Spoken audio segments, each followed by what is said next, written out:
Happy Reggae Month 2025. We are here at Reggae Open University, JaRIA's wonderful program. It's going to highlight reggae music and everything we can do to make reggae even better locally and globally. This workshop, we're discussing health and wellness in Jamaican entertainment. And specifically, we're talking about physical health and performance optimization, something that every reggae artist needs to know, study, and live. I want to introduce my wonderful panel of guests, experts in their fields, wonderful reggae Jamaican singers, artists, entertainers. It covers the whole spectrum with these four persons right here. Thanks for coming. I'm going to start with, across from me, Mr. Ian Hurd, graduate of Edna Manley College School of Music, Culture Training Center, and the Alpha Boys School.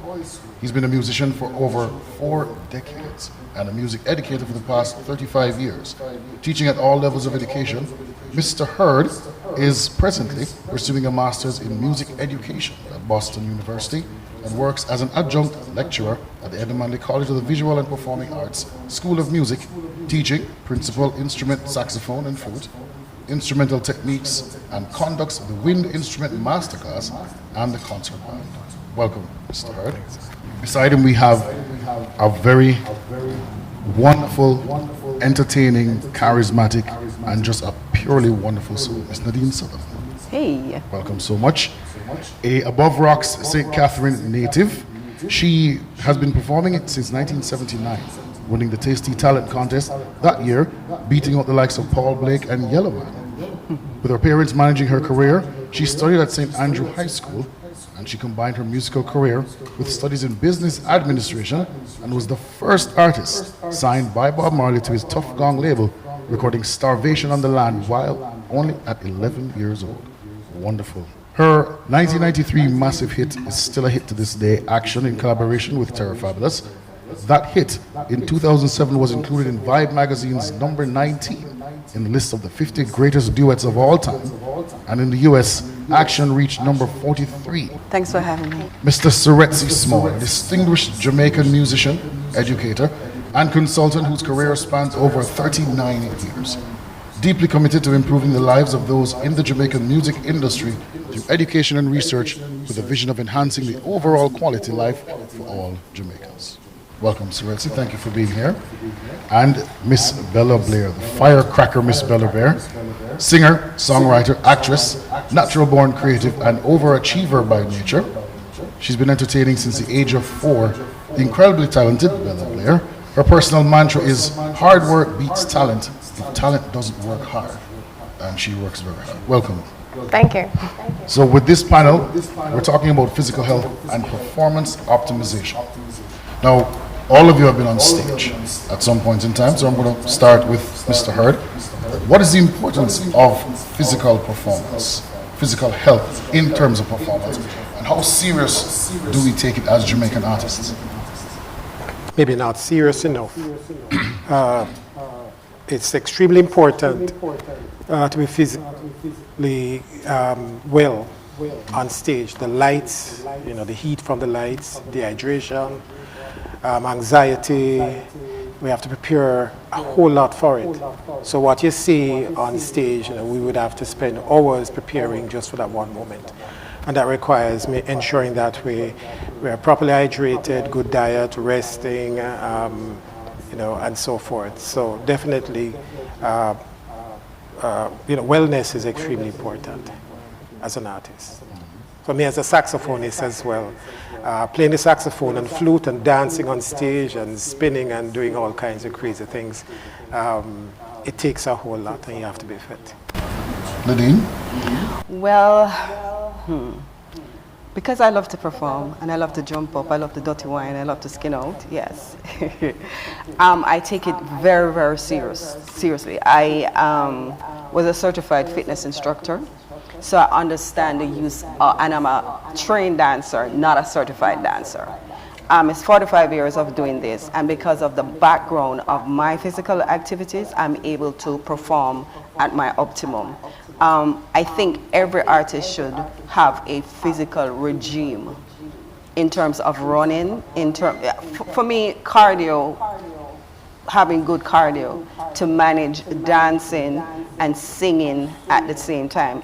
I would suggest that every artist have an exercise regime. As what Mr. Hurt says, preparation. What you see in a 1 hour performance is years of work. You can't go up there and want to jump like Tiger. I posted something with Tiger the other day, and Tiger had excellent cardio. I don't know what his background is in terms of what he did physically. You can't want to go up there and you're not ready because you gasping and you won't be able to sing, or you have to take care of your voice. I have taken care of my voice. I have serious sinusitis. So I try to avoid, I know some say I try to avoid, because I love cheese. I love cheese. I try to avoid dairy products.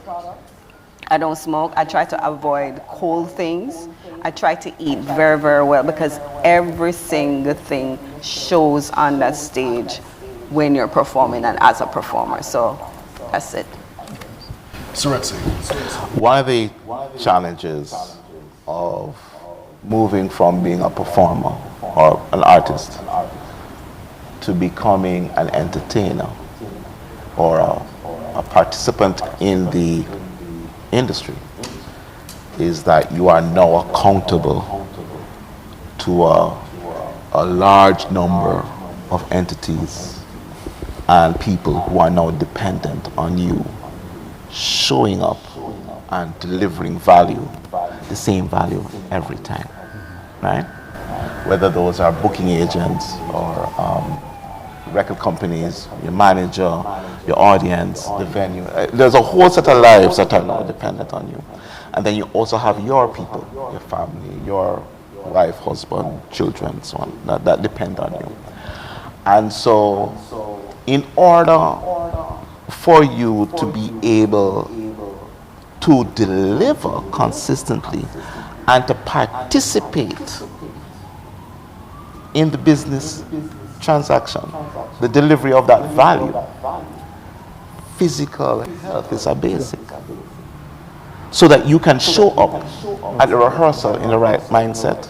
You can do the show, you can do the interview and be have the right vibe, right? And that you can show up at home with your family and not be abusive and be present, managing all your responsibilities so that you can have a sustainable, not only life, but career. Bella? I think my fellow panelists kind of said it all, but to sum it up is stamina is very important in what we do as artists, as musicians, as performers. Stamina is extremely important. Who wants to go to a concert and watch somebody singing and dancing and they're out of breath, you can barely hear what them say, you can't really relate because they're struggling on stage? Nobody wants that. So that value is important, and in order to bring that out, you gotta be healthy. You have to have stamina. You have to be hydrated. You have to be in physically good health. For Ian and Seretse, as instrumentalists, the average person may say, you're standing up there playing the guitar, you're playing the piano. How really physically fit do you need to be? How would you counteract that statement? Case in point, I remember a client felt sorry for me one day. I actually played for 3 hours straight. I insisted on it. And I did not even budge half of the repertoire. Now imagine playing the saxophone and the flute for 3 hours straight. From jazz to pop, folk, right across the board, some classical. Memory have to be sharp. Everything has to be in optimum shape in order to perform at that level. So it's not just going on stage and trying a thing. You dance a yard first before you dance abroad. And so it takes a whole lot to get to that stage. I hope I answered the question. Yes, I share two anecdotes.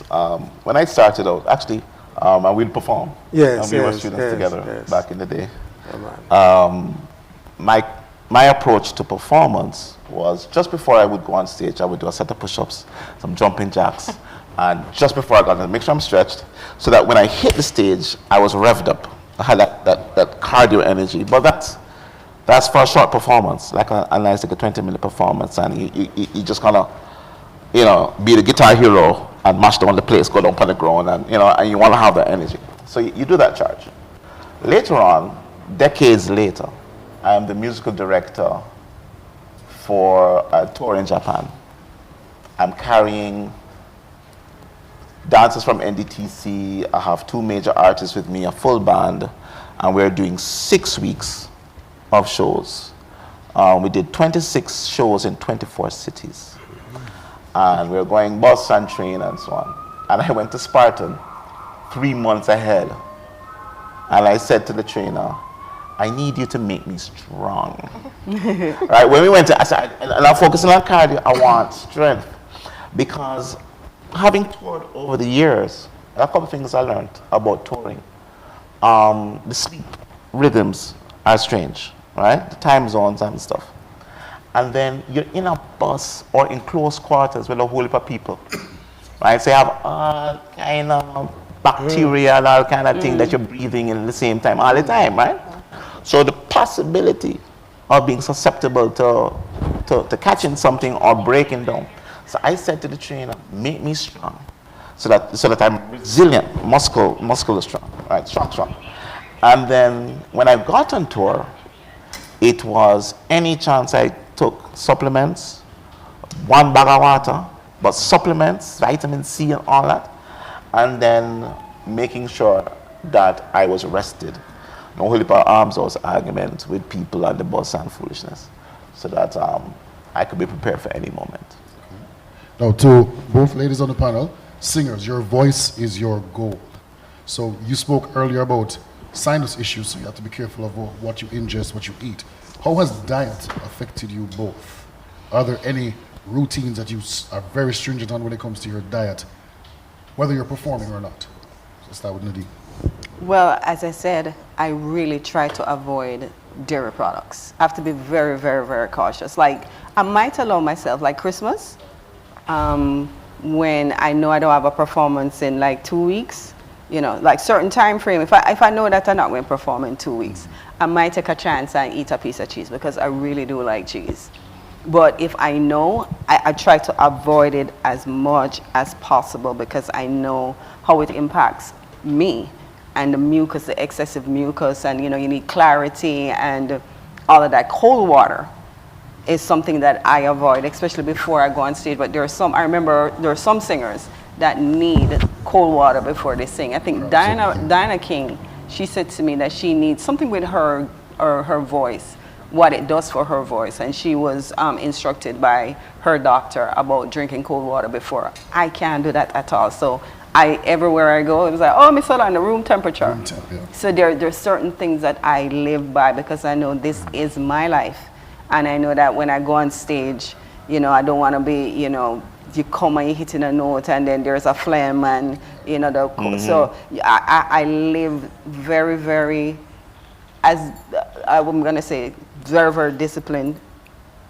But sometimes, I lax. Sometimes I lax when I know that there's no performance coming up. I might lax and, get some macaroni and cheese.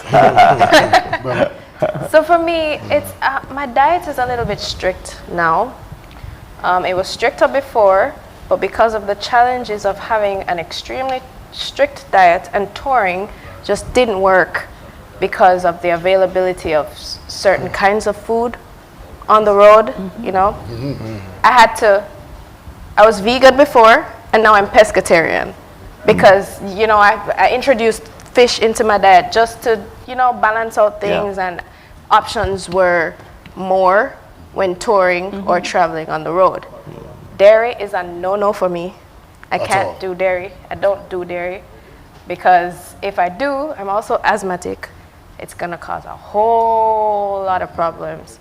Whereas the temperature of water, it doesn't really affect me as much, but if I dare drink milk or eat cheese or something with dairy, butter, it's a lot of mucus at my throat, gathers at my throat, and then I can't I can't deliver my notes notes. Right, well. right. That phlegm in the throat. and Right. Phlegm in the it's a throat. big, Or I'm singing a song and I have to go, Yeah. and that also damages my vocal cords in a Right. kind of way, you know, doing all the time or singing and having to clear that mucus. So dairy is no for me, and I don't eat meat other than fish. So I'm kind of on the stricter side.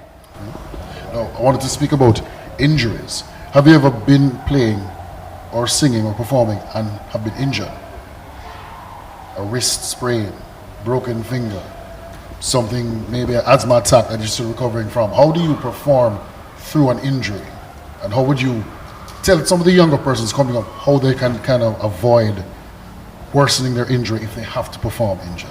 Okay, well, I've had to sing through hoarseness before. We all have. It's not impossible. I used to think it was impossible, but I've had to push past that point, which is probably not healthy. But when you have a performance to deliver, there's no excuse. You just got to do it, right? Exactly. So, how I deal with injury of the voice is that I have to crunch on ice to kind of soothe the cords, and I rest. Stay away from singing, stay away from talking, stay away from shouting, and then it comes back. But I don't really get hoarse easily because I take precautionary measures in that I make sure I sing with the correct technique, and I don't. If I'm on a stage and the mic is not, or the engineer is not performing to his best abilities, I'm not gonna push past to please you, because Right. you know that's an issue too in a space where if you're sound checking and they're like, sing up now, and I'm like, but I'm on a mic, why should I sing Right. up? And then I Right. push past my technique, and then hoarseness develops. Right, I don't right, do that. I don't. Nadine, could you expound? Well, on that? I'm gonna use my body. I think it was when I did the video Triumphant, and I don't know. I think I probably forgot my age. Yeah, but I think anybody would have happened to. So I have on high heels, and I'm running up some stairs, and I'm running on the stairs, and I think the Sunday night before I did my knee. I went down and sprung up like twice. I developed a strain. 2 weeks. My performance, when I had to go to the doctor and I was away, I had to go because I started limping and it wasn't healing, and I really, really got concerned. When I went to the doctor, I went to ER, he locked me down for 2 weeks. So I had to end up going to an orthopedic surgeon. I said, Lord, my dancing days don't know. God. And all kind of weird thoughts start coming in my head. The orthopedic surgeon was like, you really just need, thing there. So need rest. So I haven't danced in high heels for since that happened, because I'm so afraid of restarting that's what was a sprain or strain. It's two different things. It's one of those issues. So what I did 2 weeks into the rest, I started performing in sneakers. Well, I had to perform in sneakers, and I still do because I feel I'm comfortable. But it was somebody's show that I was booked for that they were advertising. Had to. Right? Step up. And they were able to put it off for 2 weeks. And then, with ticket sale, that's what he said something. You have a whole ecosystem dependent on you. My background vocals, everybody get, the date was in July, and everybody man thing there. And I'm like, I had to take picture of me with this thing strap up to the promoter for him to understand the issue. You have to get thing from the doctor to send to him. It was a whole heap of stuff. And I went, and it wasn't 100%, but I went and I did it in sneakers and performed and delivered in 2 weeks. That was the minimum time that I should have taken for my body restoration. Take the rest. And I had to do it. And surprisingly enough, when the music hit me, I was jumping up and down, Feel no pain. holding my wig to do the dirty wine. You're listening to dirty wine. Right. Nadine cannot hold it back. So. Yeah, everybody was like, "Oh my God, she's injured." But nothing happened, and so it's really something else. Know your body. Yeah. Okay, we're going to take a little break. We'll come back. We're going to continue with this panel talking about optimization of your performance with physical health.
am Anna K. Tomlinson, well known as Miss T's. Welcome to Miss T's Kitchen.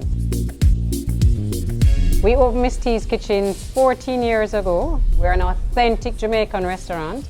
And the reason I opened Miss T's Kitchen was because I love Jamaica. I love our food, love our culture, just love everything about it, the music, our people. So here we are 14 years later. And what do we do here? We just do everything real, authentic Jamaican style with enough love in it. We do real, authentic Jamaican food at Miss T's Kitchen, but with our little gourmet flair. Well, let me tell you, my favorite is definitely the curry goat. But we're known worldwide for our oxtail. But you can get everything that's authentic Jamaican. Escovitch fish, you can get escovitch soursop, because we do vegan food also. Barbie fry cauliflower, which tastes like chicken. So you can get everything authentic Jamaican here. And trust me, it cooked with enough love. One of the most fulfilling things for us at Miss T's, or that just excites us, is how guests feel when they come here. And their thing is just, wow, oh my God, that's amazing, because they feel Jamaica when they walk in here. It is everywhere. They feel like they've stepped on, they feel a rhythm, and they want to come back. They're like, Miss T, we feel like we're at home. We feel like, this is Jamaica right here in this corner. And then when they taste the food now, it's just like, oh Lord, no Miss T. All we want is a hammock, and we just lie down, and we're not going back to where we came from. They just say it's therapeutic, and it's wonderful because it's all authentic Jamaican.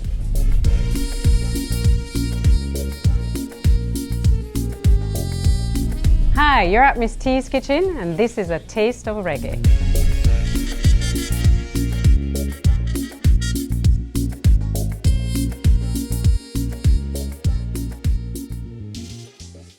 All right, so I want to ask Ian, we're talking about physical injuries. What about mental or emotional state when you have to perform? How would you describe your dealings with maybe getting bad news or having something disappointing happen just before performing? That is the hardest one for me, because physical I can deal with.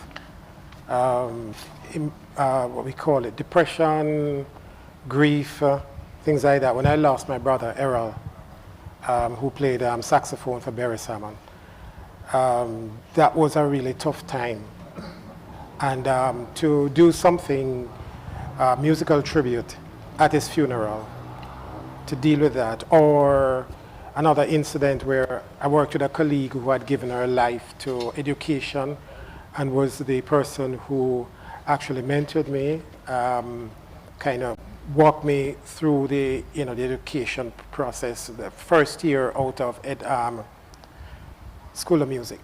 She died, and how she died was really, really bad in terms of she was neglected and things. And this is somebody who had given her life to education. And playing at her funeral, this was the very, very first time I've had to deal with that. I'll get back to my brother. But for her, I was choked up. I could not play a note after that. And so when I teach my students, I teach them how to deal with situations like these. Sometimes the person may not necessarily be somebody who is close to you, but you can relate, you can identify. And it actually brings up some memories of the past, of things that you've gone through, and you have to learn how to as a musician. So we use colors, we use sound, timbre, pitch, dynamics, we use all kinds of properties of sound to paint a picture to help people through whatever they are going through. Oftentimes, we ourselves have to deal with what we are going through, and nobody cares, for the most part, when you're on stage performing, about what you're going through. Your job is to make them forget, make them feel good, feel better, whatever it is. And so with Errol, with my brother Errol Hurd, it was the hardest I've had to work to push past that emotional challenge that I had in terms of depression, in terms of grief, in terms of the emotional hurt. That is, you can't reach it. It's difficult to get to that place to soothe it. And so, as I said, I've really tried to help my students to understand that playing the saxophone, playing the flute, playing music, singing is one thing, but when you have to deal with the emotional part of what it is you're involved in, that is going to be really tricky. How to balance your mental health with taking care of your audience mental health, because people come to a performance as a means of escape oftentimes, or to feel better so that they are able to continue with whatever challenges they're having in their personal lives. So our job is, we are healers, but we also have to try to find a way to get camaraderie from within our group on stage to get some form of healing, some kind of escape of our own. So that is the hardest part for me. How would you recommend somebody push through that kind of emotion just before a performance? Or is there anything wrong with saying, I'm not in a place now where I can perform properly and I don't want to shortchange, so let me bow out of this performance? I'd love to jump from this to a broader concept. I think that there is an issue of trauma that we need to look at. And especially today, where in the Jamaican music industry, a lot of what persons are creating in the studio is out of their lived experience. And it is a document of their trauma, right? Whether it is some pain or some societal issue and so on. A high percent, and this has been going on since the 60s, that we have been discussing through music our hurt and our pain. But society has not responded yet to the pain, except to say, great song, we'll dance to it, we'll do an event around it. And so what's happening is that you have artists who have started their career by exploring their trauma, but they're getting no relief from the trauma, right? So they're getting entangled. The challenge that we have is that we need to move from trauma to art, where art is separate. You do something and you say, oh, this is a song, but it's not necessarily, I'm not experiencing post-traumatic experiences. So you have persons who in their careers now are irrational, highly emotional, highly volatile, and they're engaging in self-destructive behaviors. So what I recommend for my clients is that recognize that you start often with telling your personal story, which is your pain in the betrayal and the, what society is or whatever it is. But we need to develop over the length of your career a process that is more artful so that you can be a little more separate from it and become an artist and become a business person. And along the way, it is useful to consider therapy. It is useful to consider taking breaks, sabbaticals, so that you can reflect. You do this thing and you can process, have a community of people who are your friends and family who have nothing to do with the industry, and I'm just there for you and I support you. Make sure that you have the right management team who are not abusing you and overscheduling you and allowing you time to recover and to review and so on. I also like journaling. Journaling. Now, last thought I want to say is that a lot of what we are doing in the industry today is not so much songwriting, if I may be so bold to say, but we're journaling in the studio. And we are trying to monetize our journaling, and that can result in some really bad mental health outcomes. All right, so Nadine, as far as the mental approach to trauma, depression, what's your stance? I had a discussion with one of my friend, and we came to a conclusion that as black women, we are predisposed because of our life to just like show up, to really show up. I dealt with a lot of depression when they were rumoring me that I was on drugs and all of that. I even started having suicidal thoughts. I think in that time, I just learned to move and not think about how I'm feeling inside. And I think it was the other day when I did the Welcome to JaRIA. And it dawned on me that that is what I did. My auntie died right before JaRIA. Guess who have planned the funeral? Yours truly. I remember the day I had rehearsals, and the same day, it's the only time during the whole process that it was just surreal for me. I went to the funeral home, and the lady looked at me and said, "You ready to choose the coffin?" I said, "Ma'am, what do you mean?" This is the first time ever in my life that I'm happy now, because I'm like, this is a graduation into a different kind of adulthood. You know? The lady said, when she said it dawned on me. I said, "What do you mean, ma'am? What do you mean?" She said, "You need to come and choose the coffin for the funeral." I said, "Ma'am, what do you mean?" She was like, exactly, what do you mean? She drew me out of the room, and I think she did a vampire movie. You ever saw a vampire movie? It's pure coffin that you send the vampire them asleep. I am like, then my mind went into a weird zone, and I remember I said, "Okay then, Nadine, it's the color scheme is." So I look at it, I said, "This one." She said, "Thank you, Miss Sutherland." I was visibly shaking, because it was very traumatic for me. I had to go to a rehearsal immediately after. For JaRIA rehearsal. So I'm sitting and trying to, this big, strong black woman, and me I do a tune and all of that, me just start bawl. I mean, I just literally started, I just started to sob, because that was just, even speaking about it, it was such a moment for me. And I remember Sharita and Faith come and hug me up, and the musicians were extremely considerate. They gave me a pause. 2 days after, I have to pack up my bag, go up on a ship. Everything was organized for the funeral. Perform in front of JaRIA with nobody knowing what I am doing, planning a funeral, and I think somebody did do good. No, I'm go on up. The music hit, and I felt no pain, and I didn't have to hold my wig to Dirty Wine because I had on braids. So Dirty Wine nonetheless. Then and leave and get back to real life. Bella?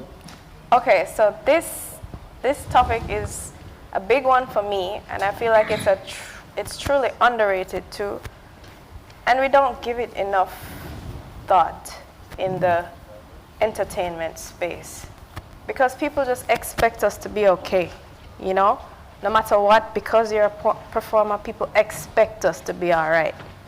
I remember when I was doing comedy, this was way back when.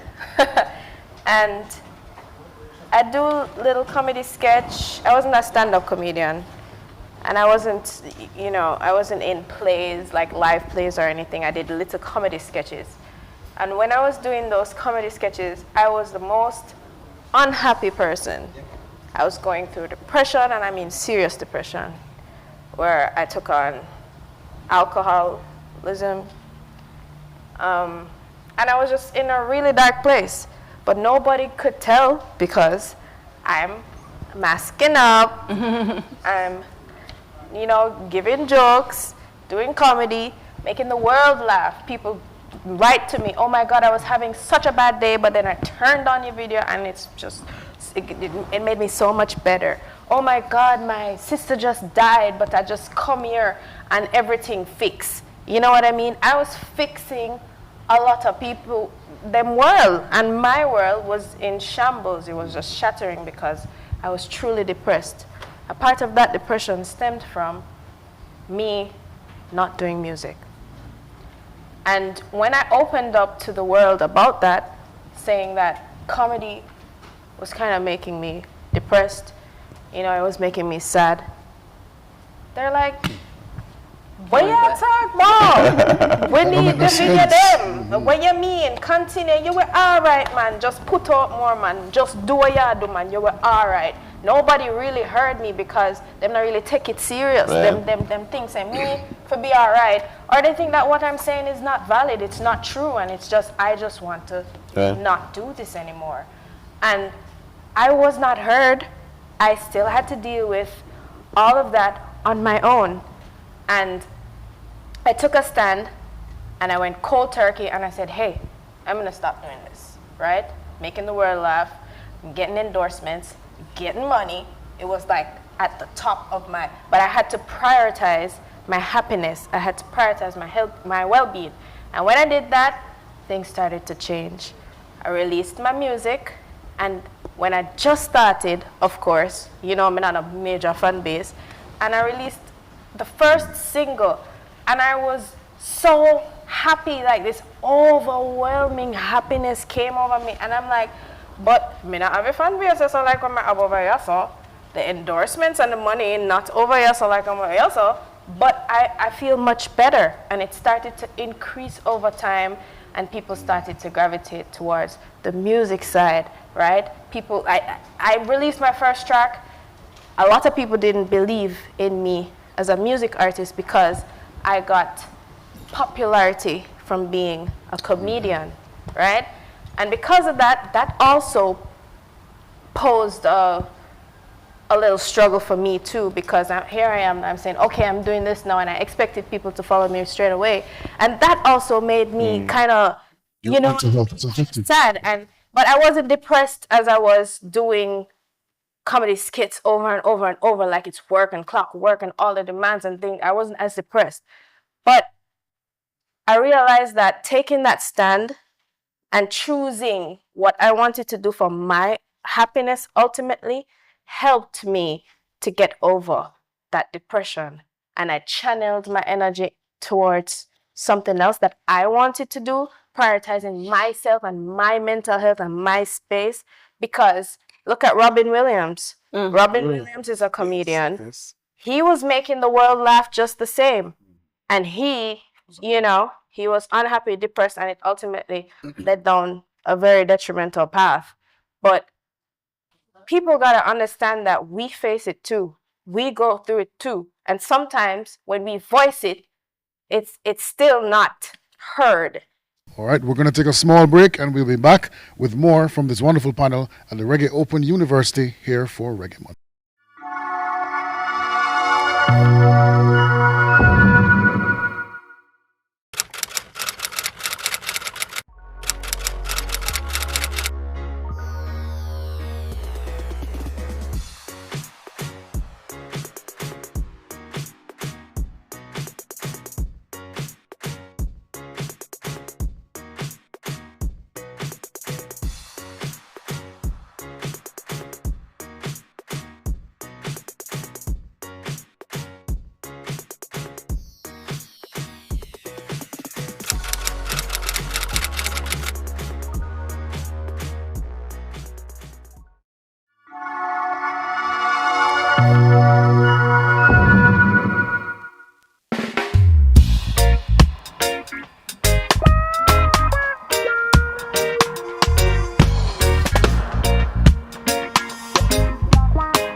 Hi, my name is David Tapper.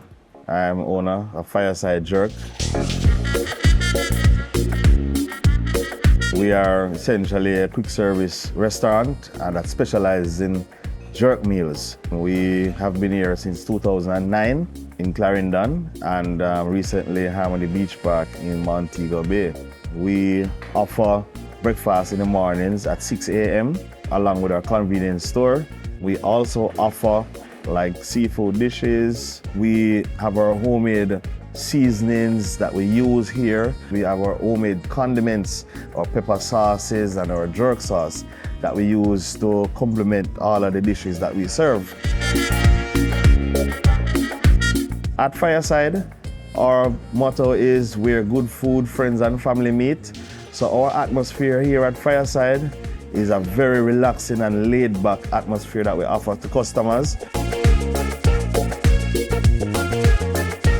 Food is very important to Jamaica. That's one of the things that Jamaica has been known for, food, music, and culture. And here at Fireside, we try to embody all of those experiences into one melting pot to let our customers have a superior experience at all times. Hi, my name is David Tapper, and this is Fireside, and this is a taste of reggae.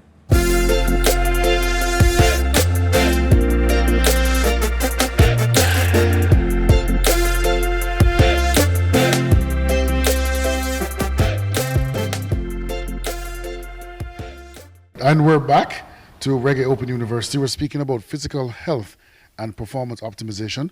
Mr. Hurd had to step away, but we still have this wonderful panel. And the discussions have been really detailed, and thank you for sharing so much of what you guys have gone through. So you guys are performers, so sometimes you're accused of being always on. Let's talk about being off. Let's talk about sleep and rest. I'll start with Nadine. How important is it for you to really and truly get good sleep, and what constitutes rest? It's really important for me to get good sleep, but I'm always teased that I go to my bed at 6:30 in the night. That's a family joke, okay, guys? That's not true. I'm an early to bed person. I'm an early to rise person. I don't really do road. It's just not in my personality in terms of do road and all of that. I'm trying now, trying to change it up and say do road a little bit more. I'm homebody, but also when it come on to that sleep, to rest, no. In terms of where my mind is, I try to keep myself zoned into my spirituality. Try to cut off when I am home. I meditate, I focus on being a better person. That's rest. Because the public image, as you said, you're on. I step out of my house and I'm on. I try to deal with it in the best way that is possible. So it's very, very necessary to have space. Because when you go out there, it's a different kind of expectation, and you have to live with a lot of criticism. You have, especially with the social media, people are kind, but people are not kind. True. And unhappy people in their unhappy spaces and places in their head project on people, and especially when they have access, and something, they're gonna write something that can be cruel, sometimes unnecessarily so. So rest is indeed important. No look on no social media, fuel yourself. Well, this is what I do. Nobody have to do it. Do my affirmation, do my spiritual, go to the river, go to the ocean, and just try to infuse as much positivity that I can inside of my being, so that when I'm out there, I am fueled. So.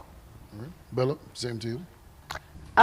Before becoming a mom, sleep was not a challenge for me. I went to my bed 8:30 every night, and this is young girl talk now, young girl time, right? I mean, I'm still young, but younger girl time. 8:30 every night. I was adamant about the time because I needed my beauty rest. But then I got a kid, so that changed the whole dynamic of sleep for me, and it's a little bit challenging now. I do try to get it whenever I can. Resting is also a challenge because I'm a certain type of mom too. I homeschool my kid. I prepare all her meals. I'm kind of...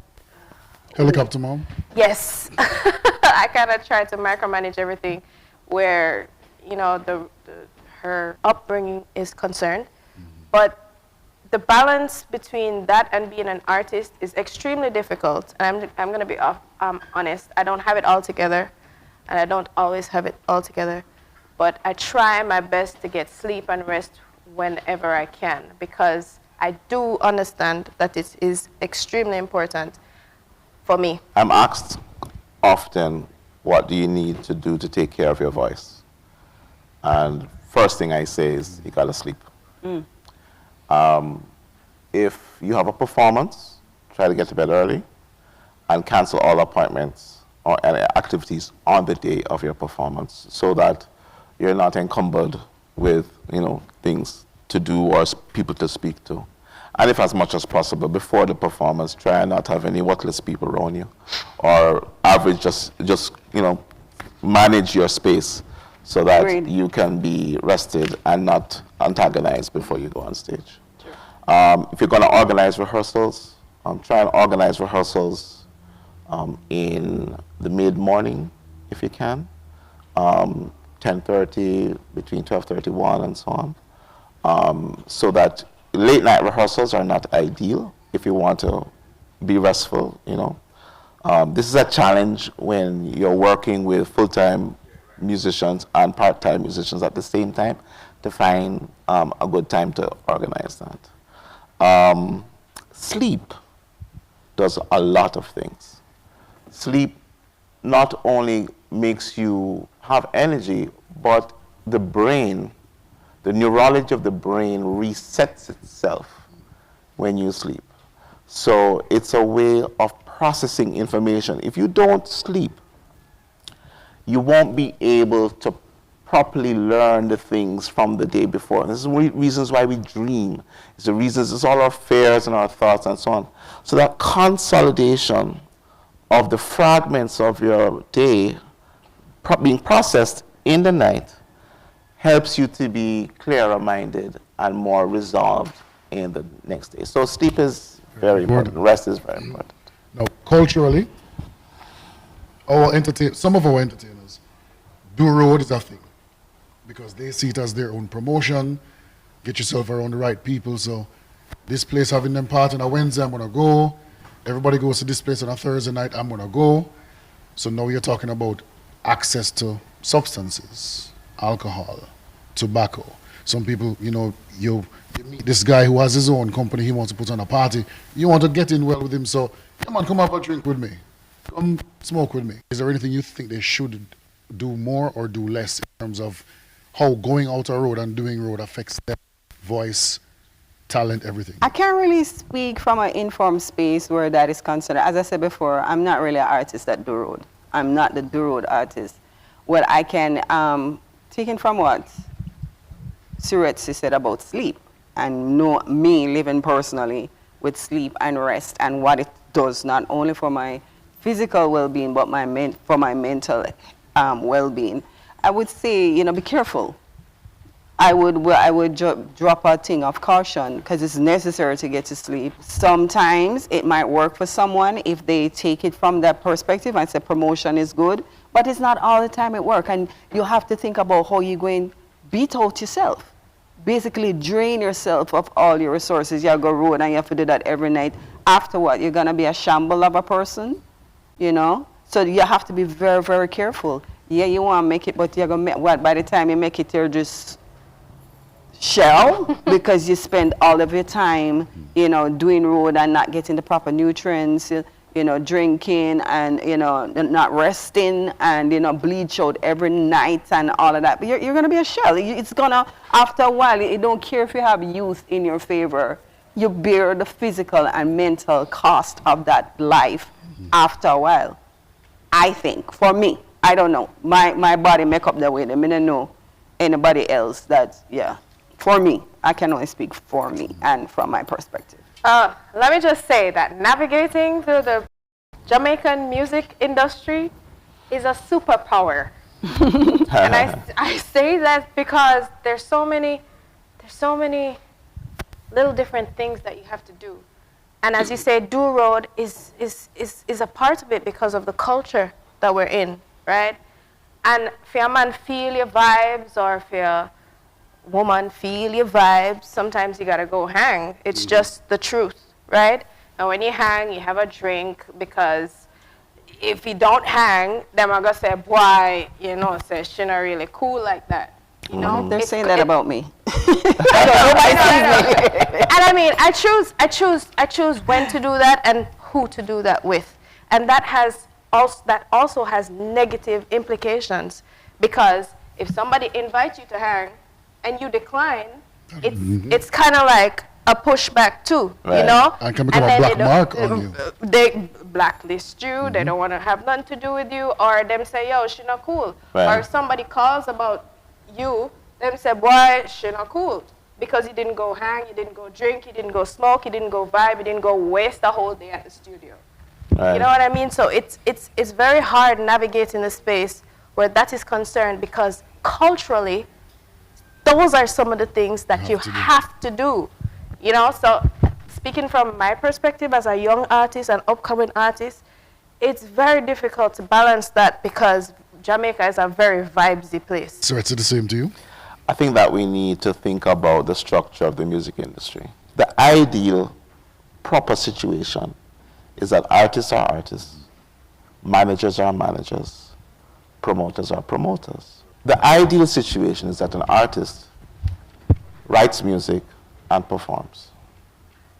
The manager and the promoters are the ones out there doing the negotiation and rubbing and doing the schmoozing and so on. So part of the issue that we have is that we have artists who are compelled to manage themselves and to promote themselves. They are feeling the need to go out and get the work and do the hustle. Yes. Right? This is because the industry is poorly structured.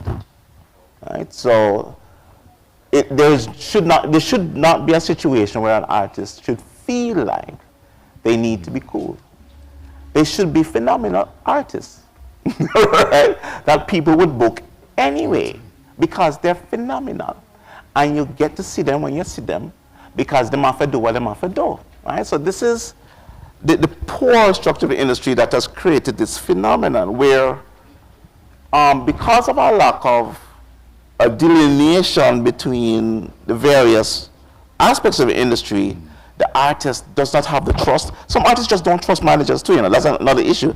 They're not going to trust somebody to get the business for them and to do this, the networking for them. So they might do it themselves. I call them want to know, say, that everything is all right. So that, the poor structuring of our industry, and there's a reason for that, there's a history of that. And I know that we're doing our best, JaRIA is doing their best to play a role in restructuring the industry, hence these symposiums. But the poor structure of the industry causes people to have to do things that violate the interest of their health, their spirituality, and so on. And that's my Thank you very much. Ashe. I want to thank this wonderful panel. Mr. Ian Hurd, thank him for everything he contributed. Seretse Small, Lady Nadine Sutherland, and Blair, thank you so much for being a part of the Reggae Thank Open you. University. Thank you. And I think there's a lot to chew on that we've spoken about as far as it's not just physical health, it's not just exercise, it's everything. Mental, emotional, spiritual, it's all very important. So I think people are going to take some really good points from what you said, and I want to thank you so much for sharing your personal experiences and stories. Sure. I think that goes a long way to really resonating with the people who are going to be seeing it. All right, so thank you so very much. And thank you for watching. This is the Reggae Open University, a part of JaRIA and Reggae Month celebrations.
Hi, my name is Edgar Wallace, aka Puddman. This is the old-time tradition of the pudding. Hella top, hella bottom, hallelujah in the middle. We've been here for a long, long time, and we've been getting a lot of support from all our customers. We make 6 different types of pudding. Potato, cornmeal, we make toto, we make pumpkin, we make carrot, and we make banana. Now all of them is #1 sellers. A couple of days ago, they had the big shows up here with Tony Rebel and Sting, and it was very successful because we have people coming from all walks of life for the pudding. It's been well taken from everybody. Reggae/culture. Everybody comes to Jamaica, they want to get involved with the art and the craft and everything else. So when they come here, this is a part of our culture also, which is the pudding.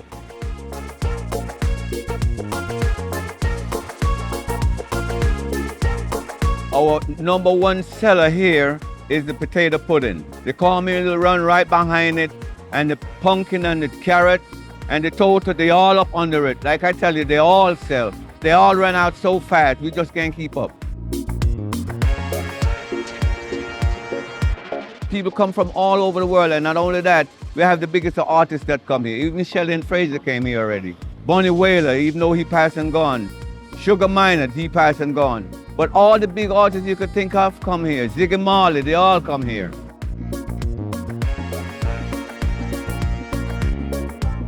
We are at Just Cool, and this is a taste of reggae.